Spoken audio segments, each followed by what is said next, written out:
नमस्कार दोस्तों, मेरे हाथ में मोटी सी करीब 440 पन्नों की एक किताब है, मोदी @20 ड्रीम्स मीट डिलीवरी। जो किताब मेरे हाथ में है वही किताब यहाँ जो स्क्रीन पर आपको महानुभाव दिख रहे हैं उनके हाथों में भी है। चेहरे तो आप पहचानते होंगे, देश के गृह मंत्री अमित शाह, उपराष्ट्रपति वेंकैया नायडू और विदेश मंत्री एस जयशंकर, दाएं बाएं कुछ और लोग हैं। सबके हाथ में यही किताब है। उनके हाथ में इस किताब की तस्वीर जब 3 दिन पहले मैंने सोशल मीडिया पर देखी, तभी मेरी जिज्ञासा हुई कि जरा इस किताब को मंगाया जाए, समझा और पढ़ा जाए कि इसमें ऐसा क्या लिखा गया है कि मोदी जी की शान में कसीदे पढ़ते हुए ये सारे महानुभाव विमोचन के दिन मंच पर थे। तो एक किताब मैंने आज ही मंगवाई है, आज मेरे पास आई। जिस दिन उनकी तस्वीर मैंने देखी उसी दिन ऑनलाइन बुक किया, 3 दिन बाद आज मेरे पास आई है। बहुत खर्च किया मैंने, 895 रुपये की किताब है। इस किताब को क्यों मंगवाई और उसका क्या मतलब है बताने से पहले स्क्रीन पर आपको ये कुछ और किताबें दिख रही होगी। ये किताबें भी जो मेरे टेबल पे रखी है सब मोदी जी के बारे में लिखी गई है। अलग अलग पहलू, अलग अलग राइटर, अलग अलग एंगल। और क्यों रखा है इन किताबों को मैंने यहाँ, ये भी आगे बताऊंगा। पहले इस किताब पर तो दोस्तों, इस किताब में देश की बड़ी बड़ी हस्तियों ने मोदी जी के बारे में लिखा है, लेख लिखा है। क्योंकि मोदी जी के शासन के 20 साल हुए, इसीलिए किताब का नाम है मोदी @20। क्योंकि मोदी जी ने गुजरात की कमान 2001 में संभाली थी, 2022 है, पिछले साल इस किताब की परिकल्पना की गई होगी। तो मोदी जी ने देश और प्रदेश में कैसे 20 साल शासन किया, उनके शासन को याद करते हुए, गवर्नेंस को याद करते हुए, उनकी शान में कसीदे पढ़ते हुए नामचीन हस्तियों ने इसमें लिखे। वो हस्तियां कौन कौन है? अमित शाह तो खुद हैं ही, क्योंकि उनसे बड़ी हस्ती कौन है जो मोदी के बारे में अधिकृत तौर पर बताए? पुराने सखा, पुराने साथी, उनके गुजरात के दिनों के साथी। उसके बाद अजीत डोभाल NSA, अमिश त्रिपाठी राइटर हैं, अनुपम खेर जानते ही हैं, महान हस्ती हैं, महान कलाकार हैं, और मोदी जी के पक्के वाले, कट्टर वाले भक्त हैं, जानते हैं। कश्मीर फाइल्स आपने देखी होगी शायद। अरविंद पनगड़िया इकोनॉमिस्ट हैं, अशोक गुलाटी, PV सिंधु, प्रदीप गुप्ता एक्सिस वाले सेफोलॉजिस्ट, नृपेंद्र मिश्रा प्रधानमंत्री के प्रिंसिपल सेक्रेटरी रहे हैं 14 से 19 तक, और अभी जो है राम मंदिर जो बन रहा है वहाँ कंस्ट्रक्शन कमेटी के चेयरपर्सन है, अयोध्या की जिम्मेदारी संभाली है। नंदन नीलकेनी, सदगुरु भी हैं, जानते हैं।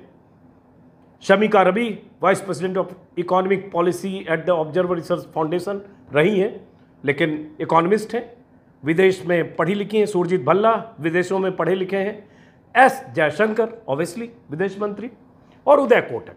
इन लोगों ने इसमें मोदी जी के बारे में लिखा है कि 20 साल में मोदी जी ने प्रदेश और देश को कहां पहुंचाया। लेकिन प्रदेश और देश को कहां पहुंचाने वक्त, लिखते वक्त, चूंकि उनकी शान में ही कसीदे पढ़े गए हैं या कसीदे लिखे गए हैं कहिए, तो कई पहलुओं को छोड़ा गया है। और जो पहलू लिखा गया है उसका काउंटर क्या है वो आगे बताते हैं। पहले मेरी जिज्ञासा क्यों हो गई इस किताब की, ये भी बता दूं। अभी मैंने किताब पढ़ी नहीं है, इसके कुछ पन्ने पलटे हैं। वो पन्ने जो अमित शाह के लिखे पन्ने हैं, वो पन्ने जो प्रदीप गुप्ता के लिखे पन्ने हैं, वो पन्ने जो अनुपम खेर के लिखे पन्ने हैं, और 1-2 और पन्ने एक शमिका रवि के लिखे पन्ने। हालांकि इस किताब में इतने लोगों का लेख देखकर लगा, और जो किताब का टोन है कि 2014 के पहले न भूतो न भविष्यति, ऐसा नेता कोई पृथ्वीलोक पर पैदा नहीं हुआ। भारत में तो पहली बार मोदी जी आए 14 के बाद, और उसके पहले वो गुजरात में थे। अवतरण उसके बाद जो राष्ट्रीय राजनीति में हुआ, उसके बाद ही देश में सब कुछ हुआ। तो ये पढ़ते वक्त लगा कि एक लेखक कम कलाकार इसमें मिसिंग है। कौन? अंदाजा लगाइए। कंगना रनावत। एक लेख तो उनका भी बनता है, इस किताब में होना चाहिए, क्योंकि उन्होंने तो कहा था कि भारत को आज़ादी 2014 के बाद ही मिली। तो वो एक मिसिंग है, अफसोस। सॉरी कंगना, आपका लेख तो बनता है इसमें। खैर, तो इस किताब के बारे में जिज्ञासा ये हुई कि ये जो विमोचन हुआ उसकी खबर जब अखबार में छपी, तो खबर में ये कई लोगों के हवाले से खबर छपी। उसमें एक खबर छपी कि उपराष्ट्रपति ने कहा कि मोदी जी के धुर विरोधी भी मानते हैं कि मोदी एक घटना है, मोदी एक फिनोमेना है। अब मुझे नहीं पता कि कौन से विरोधी ने ऐसा इंटरव्यू देखकर कहा कि मोदी जी एक घटना है, या मोदी जी एक दुर्घटना है, मोदी जी एक फिनोमेना है, पता नहीं। लेकिन उन्होंने कहा ऐसा व्यक्तित्व, जाहिर है उपराष्ट्रपति कहेंगे उसका मतलब होगा। लेकिन उन्होंने ये कहा कि वो नई चीज़ नहीं करते बल्कि अलग तरीके से सोचते हैं, जो सोचते हैं वो करते हैं। अब मोदी जी का एक आपको बयान पर आधारित एक वीडियो मैंने कल दिखाया और सुनाया था, जिसमें मोदी जी ने कहा है एक नेता से मुलाकात का जिक्र करते हुए, और खुद ही अपने बारे में कहा कि उस नेता को पता नहीं था कि मोदी अलग ही मिट्टी का बना है। तो वही वेंकैया नायडू बोल रहे हैं कि जो चीज़ वो नई चीज़ करते हैं बल्कि अलग तरीके से करते हैं। तो क्या नई चीज़ करते हैं, क्या अलग तरीके से करते हैं, इस पर थोड़ा हम आगे बात करते हैं। और ये किताब अगर आप पढ़ें तो इनमें से कुछ किताब ज़रूर पढ़ें। क्यों, ये भी बताऊंगा।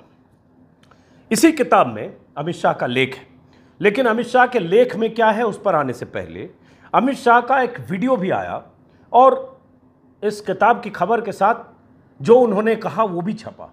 वो क्या कहा था अमित शाह जी ने इस किताब के विमोचन के वक्त? वीडियो दिखाएं, 31 सेकंड 40 सेकंड का वीडियो जरा देखिए। इससे आपको अंदाज़ा लगेगा कि इस किताब में कैसे कसीदे पढ़े गए, क्या मतलब। और उसके बाद जैसे कहते हैं ना, कुछ बताया कुछ छिपाया, जो बताया और जो छिपाया वो आगे बताते हैं। जरा देखिए। मोदी जी की ऑफिस में मीटिंग चल रही थी, एक मयूर आया और उसने कांच की दीवार पर जोर से अपनी चोंच मारना शुरू कर दिया। 2-3 मिनट तक ये प्रक्रिया चली। मोदी जी ने घंटी बजाई, किसी को बुलाया और कहा कि भाई इसका दाना आज नहीं डाला गया है, जरा चिंता करो, ये भूखा है। देश के प्रधानमंत्री को ये सोच, इतनी बड़ी मीटिंग में आना, ये बताता है कि कितने संवेदनशील व्यक्ति। तो अमित शाह ने कहानी सुनाई कि कैसे मोर ने खट खट खट खट शीशे पे किया और प्रधानमंत्री मोदी जी कैसे समझ गए कि मोर को क्या चाहिए। तो इसमें कोई शक नहीं कि प्रधानमंत्री जी मोर की भावनाओं को समझते हैं, मोर से खेलते भी हैं, मोर को खिलाते भी हैं। तस्वीरें तो आपने देखी ही होगी। तो उसी का जिक्र कर रहे थे अमित शाह, इसलिए उसके विस्तार में हम नहीं जाते हैं। बहुत बड़ी घटना है। प्रधानमंत्री अगर समझ ले कि मोर ठक ठक कर रहा है तो क्या चाहिए, तो बड़ी घटना है। बहरहाल अब किताब पर आते हैं कि इस किताब में जो लेख छपे हैं, लेख मैं ज़्यादा पढ़ूंगा, आर्टिकल तो मैं उसका जिक्र विस्तार से अगली बार करूंगा 6-7 दिन बाद। फिलहाल संक्षिप्त जो मैंने पलटते हुए देखे, चूँकि मोदी को महान बताने और महान साबित करने के लिए एक किताब लिखी गई है, ताकि इतिहास में दर्ज रहे कि भारत में 2014 के बाद एक ऐसा भी प्रधानमंत्री हुआ था जिसने 20 साल तक प्रदेश की तस्वीर पहले बदली और उसके बाद देश की तस्वीर बदली। इसी टोन टेनर से किताब लिखी गई है। अमित शाह ने इस किताब में 67 नंबर पेज पर अमित शाह का आर्टिकल है।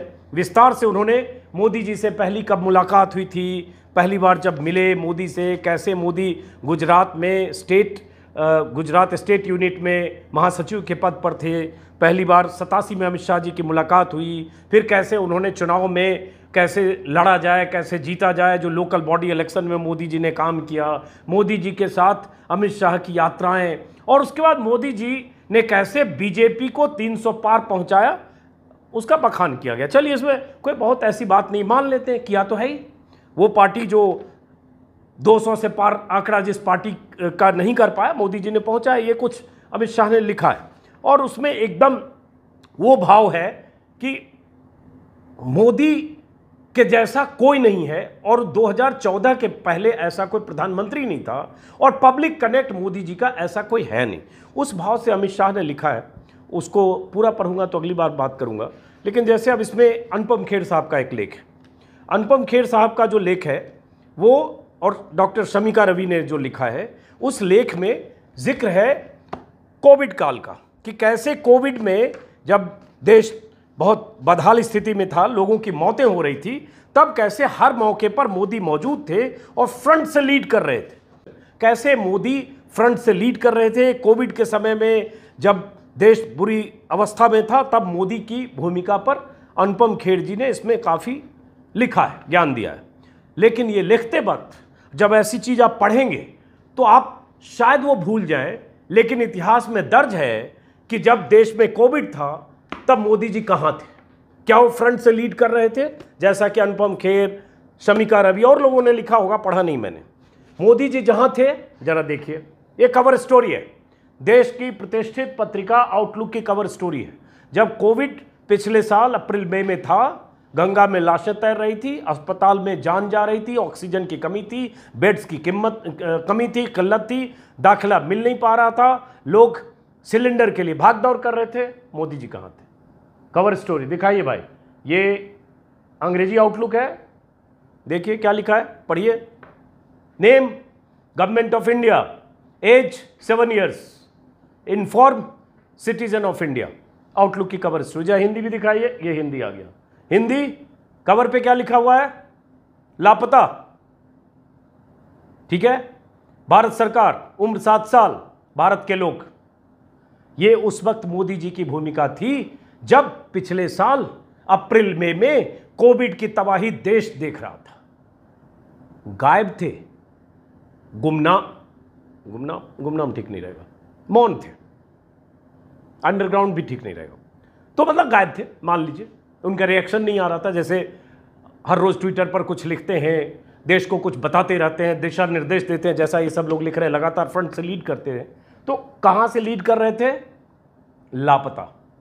बहुत सलाम करने वाली पत्रकारिता की थी आउटलुक ने, जो तब इस तरह के हेडलाइन से इस तरह की कवर स्टोरी आउटलुक ने छापा था देश के लापता प्रधानमंत्री के लिए। लेकिन ये किताब आप पढ़ेंगे तो आपको लगेगा कि कोविड में मोदी जी भगवान की तरह थे। मोदी जी ना होते तो कोविड 2 में करोड़ों लोग मर जाते। मोदी जी थे, जो बचे वो मोदी जी की कृपा से, जो मरे लापता सरकार की वजह से। टोन यही है, सिर्फ आउटलुक नहीं। इंडिया टुडे ने उस वक्त क्या छापा, जरा इंडिया टुडे दिखाइए। ये है इंडिया टुडे, 10 मई 2021 का, मई 2021 का अंक है। नाकाम सरकार, हिंदी इंडिया टुडे।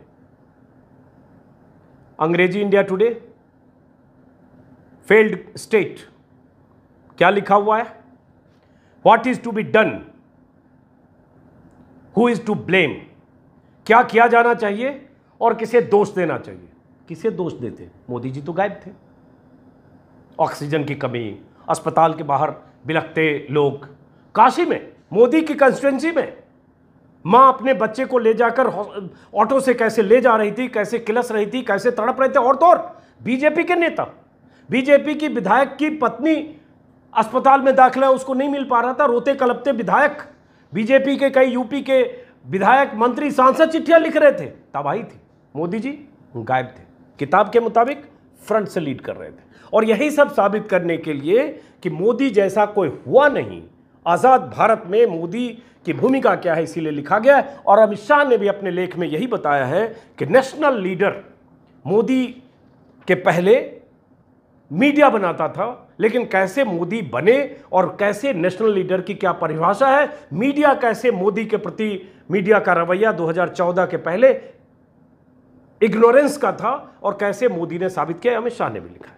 लेकिन बहरहाल ये कोविड की बात है। उसके बाद एक लेख है इसमें प्रदीप गुप्ता जी का। प्रदीप गुप्ता एक्सिस माई इंडिया के कर्ता धर्ता हैं, मालिक हैं कंपनी के, जो भी हैं। अब प्रदीप गुप्ता 4 कदम आगे चले गए। प्रदीप गुप्ता जी सेफोलॉजिस्ट हैं। उनका चूंकि मैं बार बार माफ़ी मांगते हुए कहूँगा, बहुत सरसरी तौर पे मैंने पढ़ा है और ये भी बताऊँगा कि उसके बाद ये किताबें मैंने क्यों रखी है, ये आपको बताऊँगा। तो प्रदीप गुप्ता जी ने लिखा है जो लेख, Mahatma Gandhi was a pioneer in the art of winning hearts. Mahatma Gandhi दिल जीतने में पायनियर थे। Now in the 21st century Modi has taken it a notch further.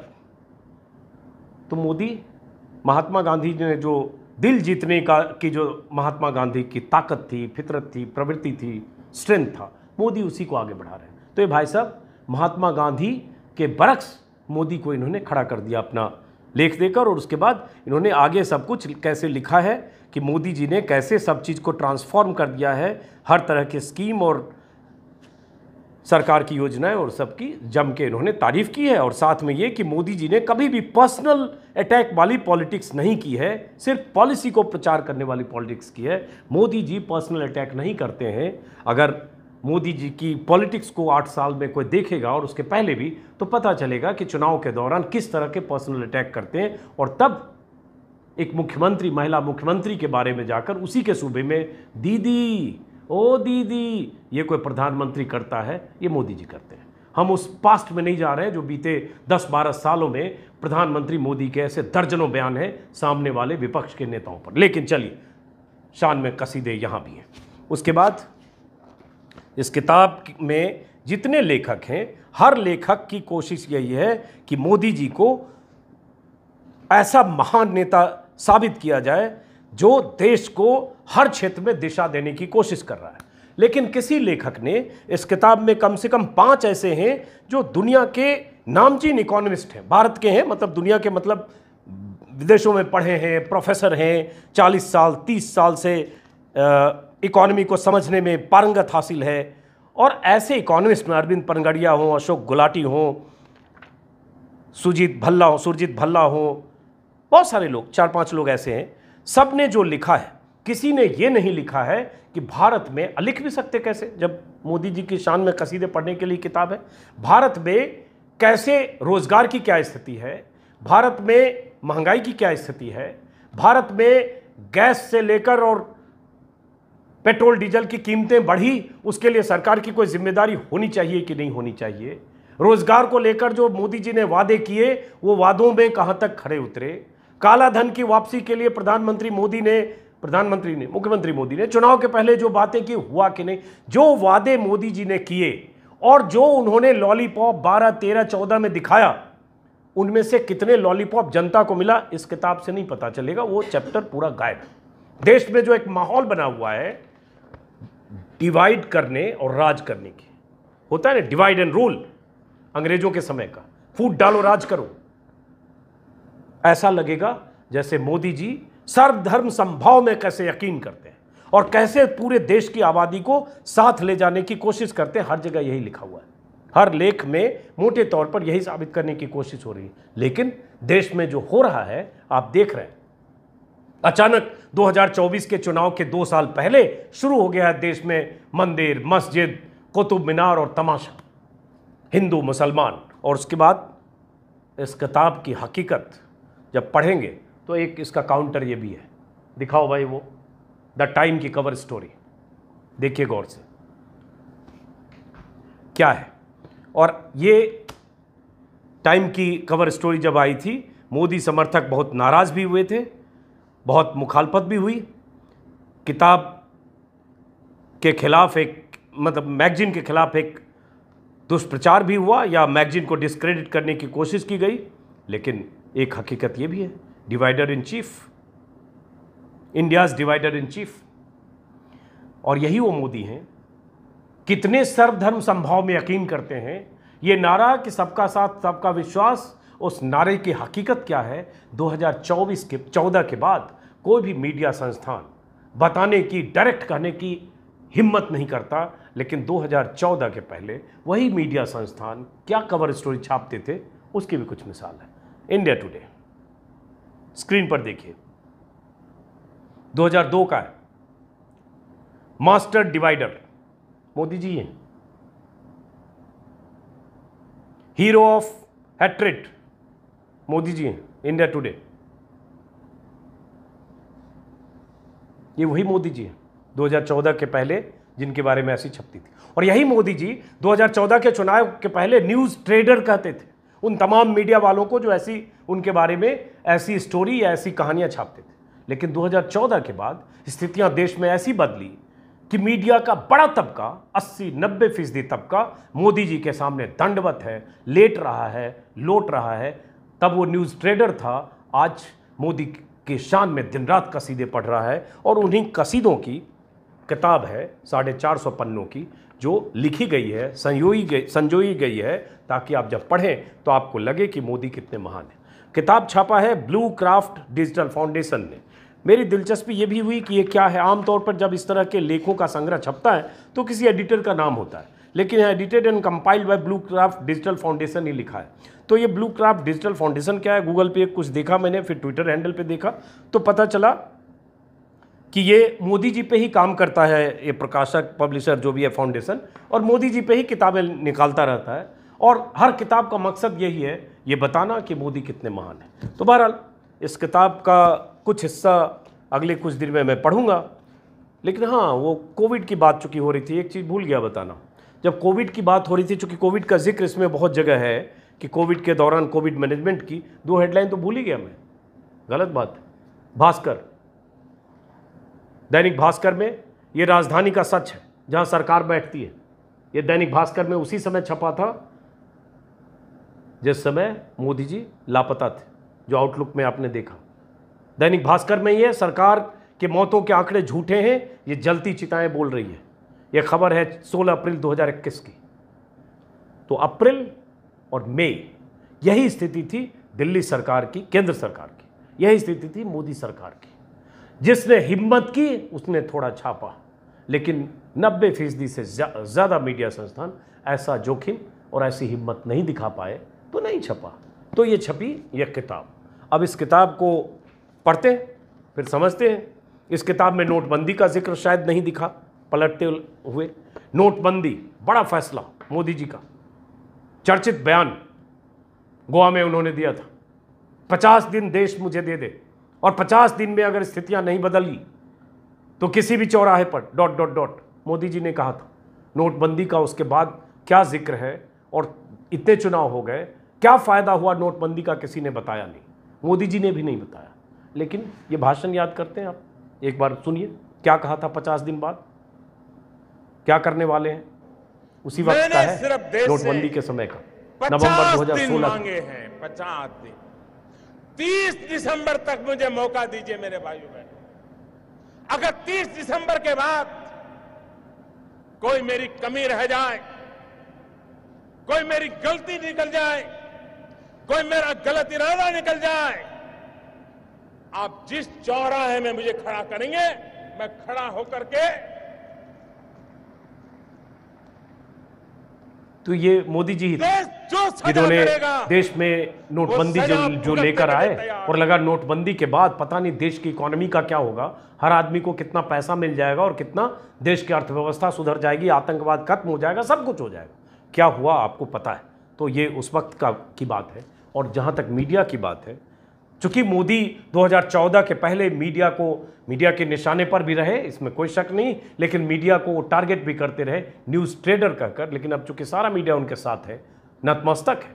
8 साल इस प्रधानमंत्री को हो गए, मोदी एट 20 वाले प्रधानमंत्री जी को, और मीडिया के सामने आकर उस तरह से जो प्रेस कॉन्फ्रेंस करना चाहिए, बताना चाहिए 5 साल में क्या किया, 8 साल में क्या किया, सीधे सवालों का जवाब लेना चाहिए, उससे बचते रहे हैं मोदी, बचते हैं मोदी। फिलहाल इस किताब की संक्षिप्त समीक्षा खत्म करते हैं। और ये क्यों है अब किताब, जिसको लेकर यहाँ मैं सामने टेबल पे मैंने रखा। 2 किताब है। जब ये किताब पढ़ते हैं अगर, तो ये ज़रूर पढ़िएगा, क्रिस्टोफ जेफरलो, मोदीज इंडिया। ये किताब पढ़ना आपको बहुत ज़रूरी है। इस किताब को पढ़कर मति भ्रम के शिकार हो सकते हैं, या आपको लग सकता है कि वाकई 2014 के पहले देश में कुछ हुआ नहीं, जो हुआ 2014 के पहले हुआ, वो समझना चाहते हैं तो ये किताब है। लेकिन अगर कुछ दूसरा पहलू भी है तो ये किताब है Hindu nationalism and the rise of ethnic democracy. महंगी किताब है थोड़ी, और दूसरी किताब है जिन्हें जेल भेजने की कोशिश सरकार लगातार करती है, विदेश न जा सकें इसलिए लुकआउट नोटिस भी जारी होता है। आकार पटेल ने लिखा है price of the Modi years. 2 किताब कुछ और है। दूसरी किताब, इसे भी पढ़ना चाहिए, how Hindu nationalism is changing India. तो ऐसी किताबें पढ़ेंगे तो थोड़े ज्ञान के चक्षु खुलेंगे, और ऐसी पढ़ेंगे तो लगेगा कि देश में जो कुछ हुआ सिर्फ 2014 के बाद हुआ। फिर भी मैं इसे पढ़ूंगा। तो फिलहाल इस वीडियो को ख़त्म करते हैं, फिर मुलाकात होगी। नमस्कार।